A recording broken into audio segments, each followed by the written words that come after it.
দিদি কাল তো রাখি, আমার কি গিফট দিবি? যখন দেব তখন দেখবি। আমি তো শুধু রাখি পরাবো, তাছাড়া গিফট আমি দেব কেন? তুই দিবি তো আমাকে। আমি আবার কোথা থেকে গিফট পাবো? আমি ছোট মানুষ না, বরং তুই আমার গিফট দিবি।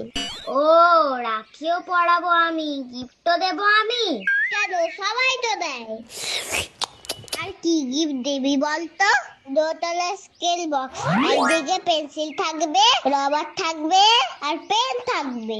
বক্সের উপরে শার্পনারও থাকবে, আর একটা লাইটও থাকবে। লাইটটা যেন আবার জ্বলে। আর এমন ভাবে গিফটটা দিবি না আমি জানতেই না পারি, আমি যেন সারপ্রাইজ হয়ে যাই। হ্যাঁ, এ কি আবার সারপ্রাইজ?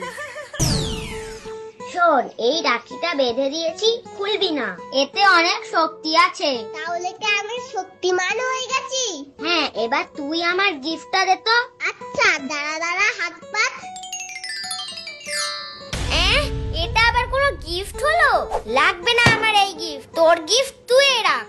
তুই জানিস কাল থেকে না খেয়ে আমি তোর জন্য রেখে দিয়েছিলাম, তুই এরকম করলি তো। দে, তোর আর খেতে হবে না, এবার আমার গিফটটা দে। একটা ছোট লজেন দিয়ে আবার ভালো গিফট চাইছি। এই গিফটটা আমার, আমি আর তোর দেব না। তুই তোর পছন্দের লজেন খাগে যা। না, তুই আমার জন্য এনেছিস, আমাকেই দিবি।